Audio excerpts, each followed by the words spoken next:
एक व्यक्ति ज्योतिष के पास एक समस्या के समाधान के लिए जाता है, लेकिन उसने कभी न सोचा था कि उसे अपने पिछले जन्म की ऐसी बात पता चलेगी जिससे सारे रहस्य से पर्दा उठ जाएगा।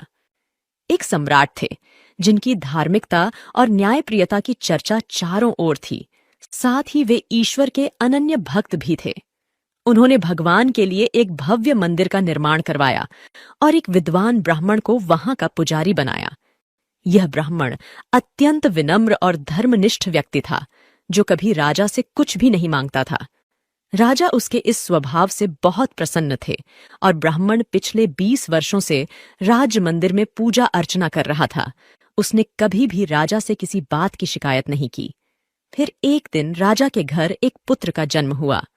राजा ने उसे शिक्षित करके एक विद्वान बनाया और उसका विवाह एक खूबसूरत राजकुमारी से कर दिया।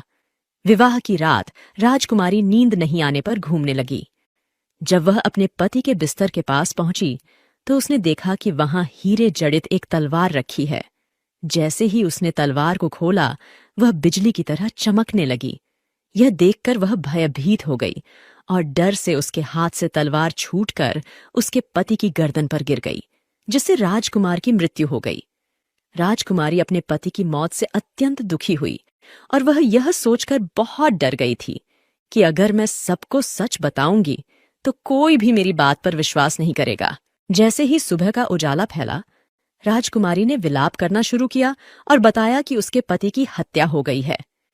सभी लोग और राजा वहां एकत्रित हो गए। राजा ने पहुंचकर पूछताछ की। मेरे पुत्र की हत्या किसने की? मैं अपराधी को नहीं पहचानती, लेकिन मैंने उसे भगवान के मंदिर की ओर जाते देखा था।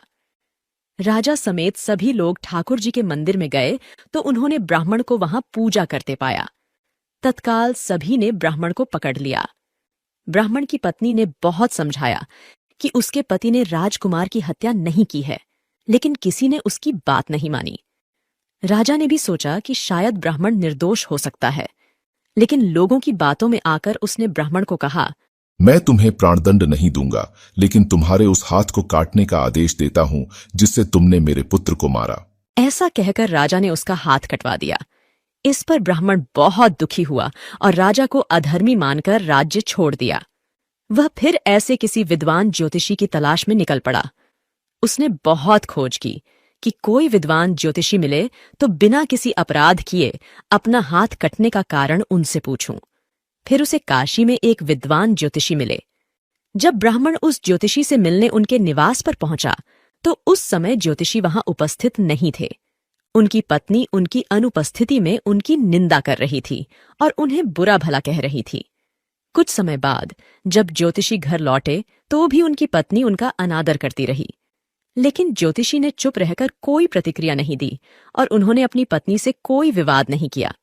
इसके बाद वह अपने आसन पर जाकर बैठे और ब्राह्मण को देखकर उन्होंने पूछा, कहिए ब्राह्मण देवता, आपका यहाँ कैसे आना हुआ? आया तो अपने बारे में पूछने के लिए था, लेकिन पहले आप अपना हाल बताइए कि आपकी पत्नी अपनी जुबान से आपका इतना तिरस्कार क्यों करती है? यह मेरी स्त्री नहीं, मेरा कर्म है।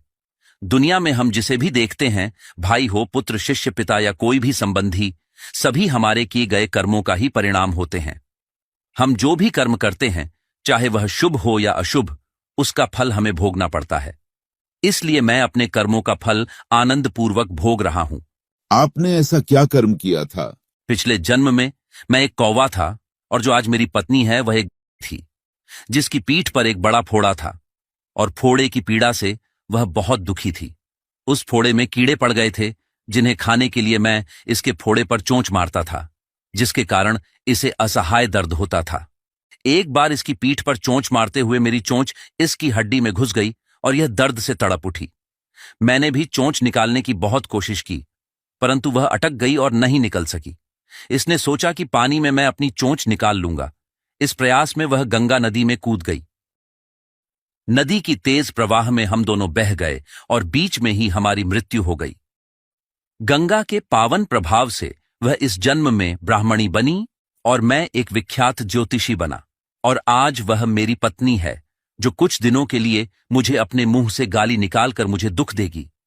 लेकिन मैंने उसे दर्द पहुंचाने के लिए चोंच नहीं मारी थी, इसलिए उसकी समझ एक दिन बदल जाएगी। अपने पूर्व कर्मों का फल समझकर मैं इसे सहन कर रहा हूं और मैं इसलिए शांत हूं और उस दिन का इंतजार कर रहा हूं जब उसका स्वभाव सुधर जाएगा। अब आप कहो कि आप यहां किस लिए आए हो? ब्राह्मण ने अपनी कहानी सुनाई और पूछा। अधर्मी और पापी राजा ने मुझ जैसे निर्दोष का हाथ क्यों काट दिया? राजा ने तुम्हारा हाथ नहीं काटा, तुम्हारे कर्मों ने तुम्हारा हाथ काटा है। यह कैसे संभव हुआ? पूर्व जन्म में तुम एक तपस्वी थे और राजकन्या एक गाय थी, जबकि राजकुमार एक कसाई था। जब कसाई ने गाय को मारने की कोशिश की, तब वह गाय अपनी जान बचाकर जंगल की ओर भागी। पीछे से कसाई आया और आपसे पूछा, गाय इधर तो नहीं आई? आपने जिस तरफ गाय गई थी उस तरफ अपने हाथ से इशारा किया तो कसाई ने जाकर उस गाय को मार डाला। उसी समय एक शेर आया और उसने गाय और कसाई दोनों को खा लिया। कसाई को राजकुमार और गाय को राजकन्या के रूप में जन्म मिला और पूर्व जन्मों में किए गए कर्मों ने उन दोनों को एक रात के लिए साथ लाया। क्योंकि कसाई ने गाय को हंसिये से मारा था, इसलिए राजकन्या के हाथों से गलती से तलवार गिरने के कारण राजकुमार का सिर कट गया और वह मर गया।